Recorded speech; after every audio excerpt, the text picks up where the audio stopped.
What happens when one of Britain's most beloved comedy legends walks onto a daytime talk show expecting a friendly interview, only to face a host who crosses the line from playful banter to disrespectful attacks? In just 46 seconds of one particular exchange, everything changed. This is the story of how Rowan Atkinson walked off a television show after refusing to accept being treated poorly. The atmosphere in the studio that morning was electric. Rowan Atkinson, the man behind beloved characters like Mr. Bean and Blackadder, had agreed to appear on the show to discuss his latest project. The audience was buzzing with excitement. They were about to witness something that nobody could have predicted, something that would make headlines for weeks. Rowan walked onto the set with his characteristic shy smile. The audience erupted in applause. They loved him. Everyone loved him. He sat down on the famous purple couch, straightening his jacket as the cameras focused on him. Denise Welch, sitting at the head of the panel, leaned forward with a smile that didn't quite reach her eyes.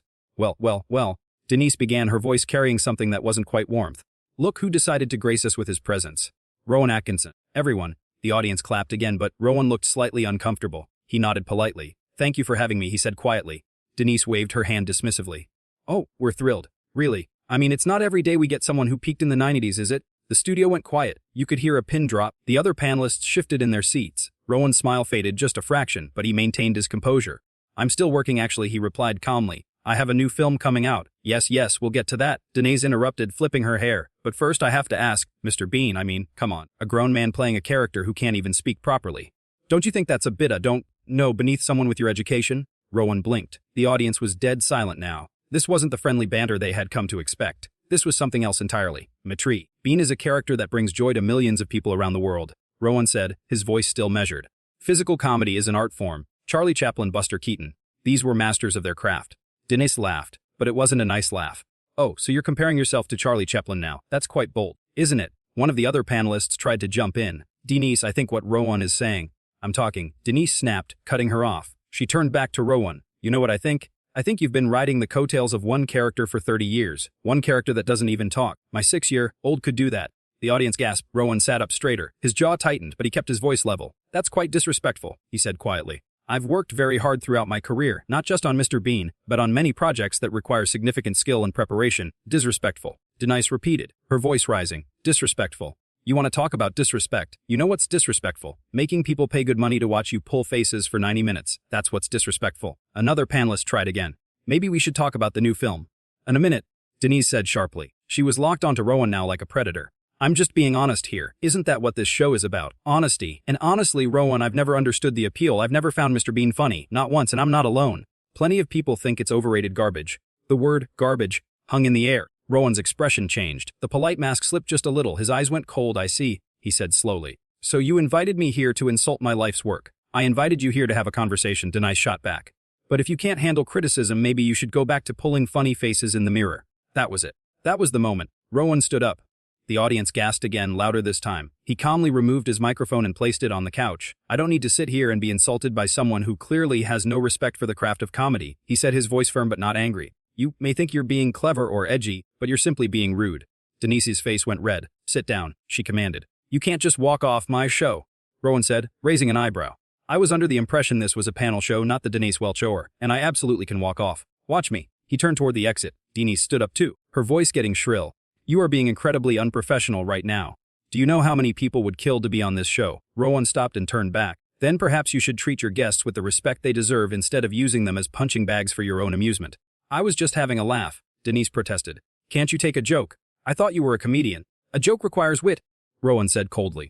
What you were doing was just mean-spirited and cruel. There's a difference. The other panelists were frozen. The cameras kept rolling. Nobody knew what to do. This had never happened before. Guests didn't just walk off shows like this. If you walk out that door, you're never coming back on this show, Denise shouted. Rowan paused at the edge of the stage. I assure you, that is not the threat you think it is. And with that, he walked off. The audience didn't know whether to clap or sit in shocked silence.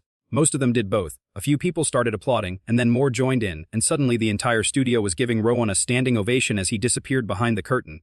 Denise stood there, her mouth hanging open. She looked at the cameras, then at her fellow panelists, then back at the cameras. Her face was bright red. Well, she said, trying to laugh it off. Looks like someone can't handle a bit of banter. But her voice was shaking. The audience wasn't buying it. You could see it in their faces. They weren't on her side, not even close. One of the producers rushed onto the stage, whispering urgently in Denise's ear. She nodded stiffly and sat back down. The other panelists looked deeply uncomfortable. We're going to take a quick break, Denise announced, her smile looking more like a grimace. Don't go anywhere. But backstage, things were getting worse. Rowan was in his dressing room gathering his things. A producer knocked frantically on his door. "Mr. Atkinson, please, can we talk about this?" Rowan opened the door, his coat already on. "There's nothing to talk about. I came here in good faith to discuss my work, and instead I was subjected to personal attacks. Iwoni's can be. She has a very direct style." The producer stammered. "She didn't mean. She meant every word." Rowan interrupted. "And that's fine, she's entitled to her opinion. But I'm also entitled to not sit there and be her verbal punching bag for the entertainment of the audience. Please." The producer begged. "Just come back out. We'll steer the conversation in a different direction. You can talk about your film. Denise will apologize." Rowan shook his head. "No, the damage is done. I'm leaving." Back in the studio, the break was over. Denise was back on air and she was not happy. "Well, as you can see, Rowan Atkinson has decided he's too important to continue with our show," she said, her tone bitter. "Apparently, he can dish it out with his comedy, but he can't take it when someone has an opinion about his work." The audience was silent. Stone, cold silent. It was clear they didn't agree. Another panelist finally spoke up. "To be fair, Denise, you were quite harsh." Denise whipped around. "Harsh? I was being honest. This is what we do. We're supposed to speak our minds. There's a difference between speaking your mind and being cruel," the panelist said quietly. "Oh, not you too?" Denise exclaimed. "I cannot believe everyone is taking his side. He's the one who walked off. He's the one who couldn't handle a simple conversation." But the audience had heard enough. Someone in the crowd shouted, "You were horrible to him." Denise's eyes went wide. "Excuse me?" More voices joined in. "You should apologize. That was so rid him alone." Denise looked genuinely shocked. This was her show, her audience. They were supposed to be on her side, but they weren't. "Not today. I think we need to move on," another panelist suggested desperately. "Let's talk about our next toss." Wasn't done. "No, I want to address this." Rowan Atkinson walked off this show because he couldn't handle a bit of criticism. That's the truth. And if people want to defend him, fine. But I stand by everything I said. The audience groaned. Someone actually booed. Denise's face went from red to purple. "Did someone just boo me on my own show?" "It's not just your show," one of the panelists muttered. "What did you say?" Denise demanded. "Nothing," the panelist replied quickly. "Let's just move on." But the atmosphere was poisoned. The rest of the show was a disaster. Denise was defensive and snappy. The other panelists were walking on eggshells. The audience was cold. Every topic they tried to discuss fell flat because everyone was still thinking about what had happened. Meanwhile, backstage, one of the crew members caught up with Rowan as he was leaving the building. "Mr. Atkinson, I just wanted to say I'm really sorry about what happened in there. You didn't deserve that." Rowan smiled, a genuine smile this time. "Thank you, that's very kind. For what it's worth." The crew member continued, "Everyone back here is on your side. What Denise did was out of line." "I appreciate that," Rowan said. "I don't enjoy confrontation, but there comes a point where you have to stand up for yourself. You absolutely did the right thing," the crew member assured him. "Everyone knows it." Rowan nodded and headed for the exit. As he stepped outside, a few fans who had been waiting recognized him and rushed over. "Mr. Atkinson, are you okay? We heard what happened." "I'm fine," Rowan assured them. "Thank you for your concern." "What she said to you was disgusting," one fan said angrily. "You're a legend." "She had no right." Rowan smiled sadly. "Everyone's entitled to their opinion. I just chose not to sit there while mine was being attacked." The fans applauded. One asked for a photo. Rowan obliged because that's the kind of person he is. Even after being humiliated on national television, he still had time for the people who actually appreciated his work.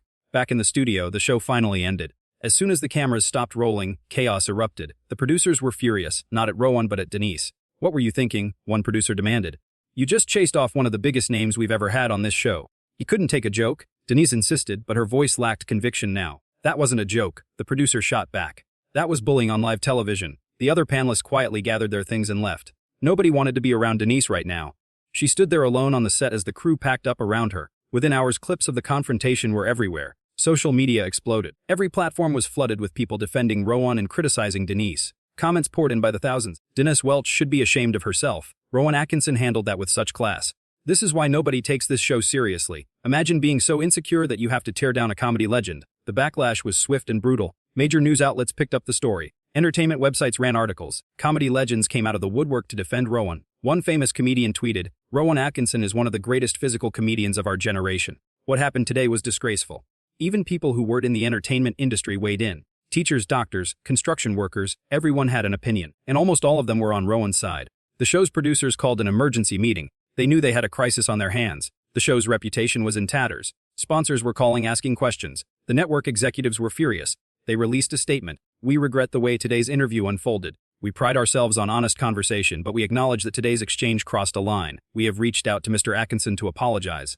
But it wasn't enough. People wanted more. They wanted accountability. Denise, meanwhile, had gone silent on social media. Her usual stream of posts and comments had stopped completely. She was hiding and everyone knew it. The next day, rumors started circulating. Would Denise be fired? Would she be suspended? Would she apologize? The show's social media accounts were being bombarded with comments. Thousands upon thousands of people demanding that Denise be removed from the show. Meanwhile, Rowan's representatives released a brief statement, where Mr. Atkinson appreciates the support he has received. He stands by his decision to leave the interview. He believes all professionals should be treated with respect, regardless of the forum. It was measured. It was classy. It was everything Denise's behavior had not been. The contrast couldn't have been clearer. Rowan had taken the high road. He hadn't lashed out on social media. He hadn't given angry interviews. He had simply stated his position and moved on. Finally, 3 days after the incident, Denise broke her silence. She posted a statement on social media. "I want to address what happened. Upon reflection, I realized that my comments to Rowan Atkinson were out of line. I was trying to create engaging television, but I went too far. I never intended to hurt or disrespect him. I have the utmost respect for his work and his contributions to comedy. I sincerely apologize to Rowan and to everyone who was upset by what they saw." It was an apology, but it felt hollow. The phrase "trying to create engaging television" rubbed people the wrong way. It sounded like an excuse. The comments on her post were brutal. Too little, too late.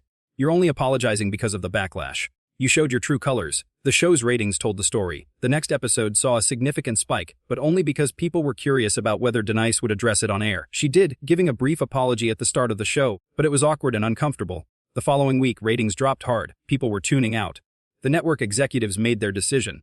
Denise would not be fired, but she would be taking an extended break from the show. It was framed as a mutual decision, a chance for her to focus on other projects. But everyone knew what it really was: a suspension, a punishment, a consequence. Rowan, for his part, said nothing publicly about Denise's suspension. He didn't gloat, he didn't celebrate. He simply went back to work promoting his film and continuing with his career. That's the difference between a professional and someone who just thinks they are one.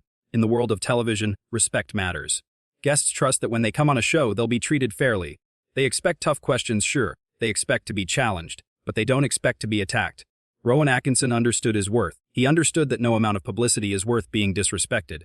And when he stood up and walked off that stage, he sent a message that resonated far beyond that studio. He reminded everyone that kindness matters, that respect matters, that you can be honest without being cruel.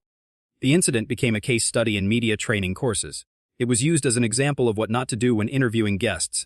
But at its core, it was simple. A host forgot that her job was to serve the audience and the guests, not her own ego. And when she crossed that line, someone with integrity called her out on it. Rowan Atkinson didn't set out that morning to become a hero. He didn't plan to walk off a television show. He just wanted to discuss his work and promote his film. But when pushed too far, he stood up for himself. And in doing so, he stood up for every guest who has ever been mistreated on television. He showed that it's okay to walk away, that it's okay to say, "I don't deserve this treatment," that it's okay to demand respect, and the world listened.